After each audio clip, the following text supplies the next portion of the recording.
ಸ್ವಾಮಿ, ಶಿಕ್ಷಣ ಮನುಷ್ಯನ ಹೊಟ್ಟೆಪಾಡಿಗಾಗಿದೆ ಹೊರತು ಆತ್ಮದ ಸಂಸ್ಕಾರಕ್ಕಾಗಿ ಬರಲಿಲ್ಲ. ಶಿಕ್ಷಣ ಮನುಷ್ಯನ ಹೊಟ್ಟೆಪಾಡಿಗಾಗಿ ಬಂತೆ ಹೊರತು ಆತ್ಮದ ಸಂಸ್ಕಾರಕ್ಕಾಗಿ ಬರಲಿಲ್ಲ. ಮನಸ್ಸು ವಿಕಾಸವಾಗಲಿಲ್ಲ. ಜೀವಗಳ ಪ್ರೇಮ ಸತ್ತೋಯಿತು ಈ ಜಗತ್ತಿನಲ್ಲಿ. ಎಲ್ಲಿ ಸ್ವಾಮಿ? ಬಸವಣ್ಣನ ಜೀವದಯ ಪರ ಎಲ್ಲಿ ಹೋಯಿತು? ಬುದ್ಧನ ಜೀವದಯ ಪರ ಎಲ್ಲಿ ಹೋಯಿತು? ಪ್ರವಾದಿ ಮಹಮ್ಮದ್ ಪೈಗಂಬರ್ ಅವರ ಜೀವದಯ ಪರ ಎಲ್ಲಿ ಹೋಯಿತು? ಮಹಾವೀರನ ಹಿಂಸೋ ಪರಮೋ ಧರ್ಮ ಅನ್ನತಕ್ಕಂಥ ಜೀವದಯ ಪರವಾದಂಥ ಧರ್ಮ ಎಲ್ಲಿ ಹೋಯ್ತು? ನಾವು ತಿಳ್ಕೊಂಡಿದ್ದೀವಿ, ಬಹಳ ಬೆಳೆದಿದ್ದೀವಿ. No no no no. Basavanna ಎಷ್ಟು ಜೀವದಯ ಪರವಾದವನು. ಕಳ್ಳ ಮನೆಗೆ ಬಂದರೆ ಇವ ಕಳ್ಳ ಅಲ್ಲ ಅಂದ, ಇವನು ಸಂಗಮನಾಥ ಅಂದ. ವರ್ತನೆಗಳನ್ನು ಪರಿವರ್ತನೆ ಮಾಡಿ ತನ್ನಂತೆ ಮಾಡಿಕೊಳ್ಳುವ ಶಕ್ತಿ ಬಸವಣ್ಣನಿಗಿತ್ತು. ಒಂದು ಜೀವವನ್ನು ಪರಿವರ್ತನೆ ಮಾಡುವ ಶಕ್ತಿ. ಬಸವಣ್ಣನ ಮನೆಗೆ ಬಂದ ಕಳ್ಳರೆಲ್ಲ ಶರಣರಾದರು. ಈಗೆಲ್ಲ ಶರಣರು ಅಂದ್ಕೊಂಡು ಹೋಗೋರೆಲ್ಲ ಕಳ್ಳರಾಗಿ ಬಿಟ್ಟಿವಿ. ಬಸವಣ್ಣನ ಮನೆಗೆ ಕಳ್ಳ ಬಂದವನು ಶರಣನಾದ. ನಾವೀಗೇನು ವಿಭೂತಿ ಹಚ್ಕೊಂಡು ಭಸ್ಮ ಧರಿಸ್ಕೊಂಡು ಶರಣು ಶರಣಾರ್ಥಿ ಬಗಲಾಗ ಕತ್ತಿನೇ. ಎಲ್ಲಿ ಸ್ವಾಮಿ? ಎಲ್ಲಿದೆ ಇವತ್ತು? ಫ್ಯಾಷನ್ ಆಗಿದೆ ಧರ್ಮ, ರಂಜನೆಯಾಗಿದೆ ಧರ್ಮ, ಪ್ರತಿಷ್ಠತೆಯಾಗಿದೆ ಧರ್ಮ, ಸಂಘರ್ಷಕ್ಕೆ ಈಡು ಮಾಡಿದ ಧರ್ಮ.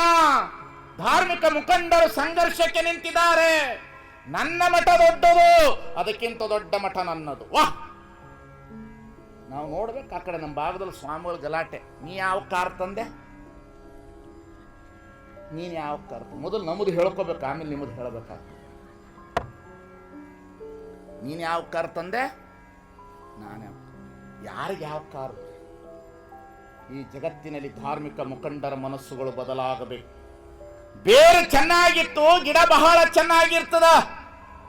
ಭಾರತಕ್ಕೆ ಬೇರು ಧಾರ್ಮಿಕ ಮುಖಂಡರುಗಳು ಇವತ್ತು ಬದಲಾಗಬೇಕು. ರಾಜಕೀಯ ಮುಖಂಡರ ಹತ್ತಿರ ಸ್ವಾಮಿಗಳು ಹೋಗಬಾರದು. ಒಬ್ಬೊಬ್ಬ ಸ್ವಾಮಿಗಳು ಒಬ್ಬೊಬ್ಬ ರಾಜಕೀಯ ಆಗ್ಯಾರ್ರಿ. ಒಂದೊಂದು ಸ್ವಾಮಿ ಒಂದೊಂದು ಪಕ್ಷ ಹಿಡ್ಕೊಂಡಾನ ಕರ್ನಾಟಕದಾಗ. ನೋಡ್ಬೇಕು ಇವ್ರದೆಲ್ಲ, ಮತ್ತು ನೋಡ್ಬೇಕು ಅಬಾಬಾ ಇವ್ರ ಮಾತುಗಳು. ನೀವು ಅನ್ಬೋದು ಸ್ವಾಮಿಗಳೇ ನೀವು ರಾಜಕೀಯದಲ್ಲಿಲ್ಲ. ನಾನು ರಾಜಕೀಯದಲ್ಲಿಲ್ಲ, ಆದರೆ ಎಲ್ಲ ರಾಜಕೀಯ ನೇತಾರರು ಬಂದರೆ ಅವರಿಗೆ ಬುದ್ಧಿ ಹೇಳುವ ಶಕ್ತಿಯನ್ನು ಇಟ್ಟುಕೊಂಡಿದ್ದೇನೆ, ಅದಕ್ಕಾಗಿ ಮಾತನಾಡುತ್ತೇನೆ. ನನ್ನ ಹೆಸರಿನಲ್ಲಿ 50 ರೂಪಾಯಿ ಡಿಪಾಸಿಟ್ ಏನಾದರೂ ನಿಜಗುಣಾನಂದ ಸ್ವಾಮೀಜಿ ಅಂತ ಓಪನ್ ಮಾಡಿ ತೋರಿಸ್ಬಿಟ್ರೆ ಅವತ್ತೇ ಸ್ವಾಮಿತ್ವ ಬಿಟ್ಟು ಬಿಡ್ತೇನೆ. ಬದುಕಿದ್ರೆ ಹೇಳಬೇಕು, ಇಲ್ಲ ಅಂದ್ರೆ ಸುಮ್ಮನೆ ಅವರಂತೆ ಹೌದಪ್ಪನ ಚೌಡ ಹೌದಪ್ಪ ಅಲ್ಲಪ್ಪನ ಚೌಡ ಅಲ್ಲಪ್ಪ ಅಂತ ಹೋಗಿಬಿಡೋದು. ಈ ಜಗತ್ತಿನಲ್ಲಿ ಇಲ್ಲಿ ಬಂದಿರುವ ಉದ್ದೇಶ ನೀವೆಲ್ಲರೂ ಬದಲಾಗಬೇಕು. ನಿಮ್ಮ ಬದುಕು ಹಸನಾಗಬೇಕು. ನಿಮ್ಮ ಜೀವದ ಚಿಂತನೆಗಳು ಬಿಡಬೇಕು. ಸತ್ಯದ ದರ್ಶನದ ಕಡೆಗೆ ನೀವು ಬರಬೇಕು. ಈ ಮೂಢನಂಬಿಕೆ, ಅಂಧಾನುಕರಣೆ, ಅಂಧಶ್ರದ್ಧೆ, ಮೋಸ, ವಂಚನೆ, ದಗಾ, ಧರ್ಮ ಅನ್ನೋದೇ ವ್ಯಾಪಾರೀಕರಣ ಆಗಿರ್ತಕ್ಕಂಥ ದಿನಮಾನ ಕಾಲದಲ್ಲಿ ಮನುಷ್ಯರನ್ನು ಶೋಷಣೆ ಮಾಡುವುದೇ ಧರ್ಮ. ಅಬ್ಬಾ, ನಿಮ್ಮ ಮನೆಗೆ ಯಾರು ಬರಬೇಕು. ನಮ್ಮಂಥ ಸ್ವಾಮಿಗಳು ಬರ್ತೀವಲ್ಲ, ಸುಮ್ಮನೆ ಬರ್ತೀವೇನೋ, ಬಂದು ಮನೆ ಒಳಗೆ ಬಂದು ಆರಾಮಾಗಿದ್ದೆ ಅಂತ ಕೇಳ್ಬೇಕು. ಹಿಂಗೆ ನೋಡೋದು ಯಾಕ್ರಿ ಬುದ್ಧಿ? ಆ ಮೂಲ್ಯಾಗ ಚರಿಗೆ ನಡೀತದೆ ನಿಮಗೆ. ಆ ಮೂಲೆಗೆ ಏನೈತ್ರಿ? ಮೂಲೆಗೆ ಹೋಯ್ತು. ನಿಮ್ಮ ಮನಸ್ಸುಗಳನ್ನು ಕೆಡಿಸ್ತಾ ಇದ್ದೀವಿ ಇವತ್ತು. ನಿಮ್ಮನ್ನು ಆನಂದವಾಗಿ ಇಡ್ಲಿಕ್ಕೆ ಬಿಡ್ತಾ ಇಲ್ಲ ನಾವು. ನೀವು ದುಡ್ದಿದ್ದು ಊಟವನ್ನು ಮಾಡಲಿಕ್ಕೆ ಬಿಡ್ತಾ ಇಲ್ಲ ನಾವು. ಒಂದು ಮಗು ಹುಟ್ಟಿದರೆ ನಮ್ಮ ಹತ್ರ ತಂದು ಹೇಳ್ತೀರಿ, ಬುದ್ಧಿ ಮಗು ಹುಟ್ಟಿದ ಅಂದ್ಕೂಡಲೇ ಪಂಚಾಂಗ ತೆಗೆದು ಮೂಲ ನಕ್ಷತ್ರದಲ್ಲಿ ಹುಟ್ಟೈತಿ ಅಂತ ಅವ್ರ ಮನೆ ಹಾಳು ಮಾಡಬೇಕು. ಆ ಮಗುವಿಗೆ ಚಲೋ ಹೆಸರಿಡವ, ಈ ಜಗತ್ತಿನಲ್ಲಿ ವಿದ್ಯಾವಂತನಾಗ್ತಾನೆ, ಬುದ್ಧಿವಂತನೇ ಆಗ್ತಾನೆ ಅಂತ ಹೇಳ್ತಕ್ಕಂಥ ಧೈರ್ಯವನ್ನು ನಮ್ಮ ಧಾರ್ಮಿಕ ಮುಖಂಡರು ತುಂಬಬೇಕು ಅನ್ನತಕ್ಕಂಥದ್ದನ್ನು ತೀರ್ಮಾನ ಮಾಡಬೇಕಾಗಿರ್ತಕ್ಕಂಥದ್ದು. ಎಷ್ಟು ಹಿಂಸೆ ಇದೆ ನಿಮ್ಮ ಜೀವಗಳಿಗೆ, ಎಷ್ಟು ಹಿಂಸೆ. ಹೆಣ್ಣು ಮಕ್ಕಳೇ, ಬೆಳಗ್ಗೆ ಎದ್ದು ನೀವು ಟಿ ವಿ ಆನ್ ಮಾಡಬೇಡ್ರಿ, ಆ ಪಂಚಾಂಗ ಹೇಳುವವರ ಮುಖ ನೋಡಬೇಡಿ ಅನ್ನತಕ್ಕಂಥದ್ದನ್ನು ಬರೆದಿಟ್ಟುಕೊಳ್ಳಿ. ನೀವೆಲ್ಲ ನಾನು ಮಾಡ್ತಾನೆ ಭವ್ಯ ಬ್ರಹ್ಮಾಂಡ ಅಂತ ಹೇಳತಾನ ಮನೆ ಹಾಳು ಮಾಡಿಬಿಟ್ಟಾರ ಇವರು. ಜೀವಗಳನ್ನು ಹಾಳು ಮಾಡಿ ಇಟ್ಟುಬಿಟ್ಟಾರೆ.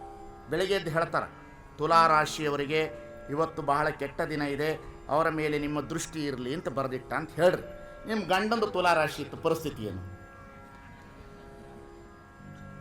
ಹೇಳ್ರಿ. ಬೆಳಗ್ಗೆ ನಿಮ್ಮ ಜೀವಕ್ಕೆ ಸುಖ ಕೊಟ್ಟಾರೇನವರು, ಬದುಕು ಕೊಟ್ಟಾರೇನು? ಯಾಕೆ ನೋಡ್ತೀರಿ ಅದನ್ನೆಲ್ಲ ಎದ್ದು? ಯಾಕೆ ನೋಡ್ತೀರಿ? ಒಂದು ತೀರ್ಮಾನ ಇದೆ ಶರಣರದು. ಆವ ವಿದ್ಯೆ ಕಲಿತಡೇನು ಸಾವ ವಿದ್ಯೆ ಬೆನ್ನ ಬಿಡದನಕ್ಕ. ನಾಳೆ ಒಪ್ಪುದು ನಮಗಿಂದೇ ಬರಲಿ, ಇಂದು ಒಪ್ಪುದು ನಮಗೀಗಲೇ ಬರಲಿ. ಇದಕ್ಕಾರಂಜುವರು ಇದಕ್ಕಾರಳುವರು. ಏನು ಜೀವನ, ಎಷ್ಟು ವರ್ಷ ಬದುಕೋರು ನೀವು?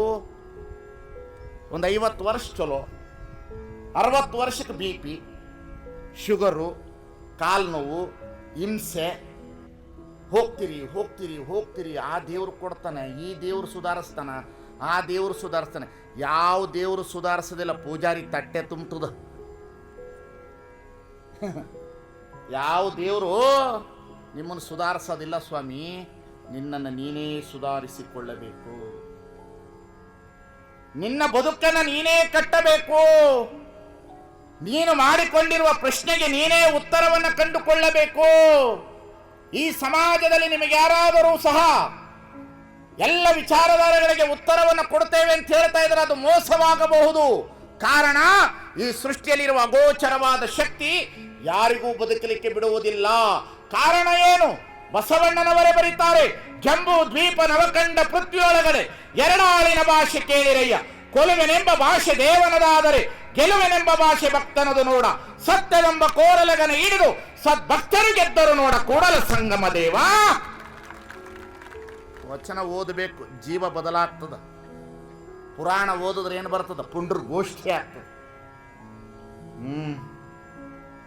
ವಚನ ಓದಿದ್ರ ಜೀವ ಬದಲಾಗ್ತದ, ಸತ್ಯದ ಕಡೆಗೆ ಹೋಗ್ಲಿಕ್ಕೆ ಬರ್ತದ, ಬದುಕು ಕಟ್ಟಿಕೊಳ್ಳೋದಕ್ಕೆ ಬರ್ತದೆ. ನಾವು ಅದರ ಕಡೆಗೆ ಹೋಗ್ತಾ ಇಲ್ಲ. ಈ ಸೃಷ್ಟಿಯ ಒಳಗಡೆ ಈ ದೇಹ ಹೇಗೆ ಬಂದಿದೆ, ಹೇಗೆ ಬಂದದ ಗೊತ್ತೇ ನಿಮಗ? ಗೊತ್ತೇ ಇಲ್ಲ, ಯಾರಿಗೂ ಗೊತ್ತಿಲ್ಲ.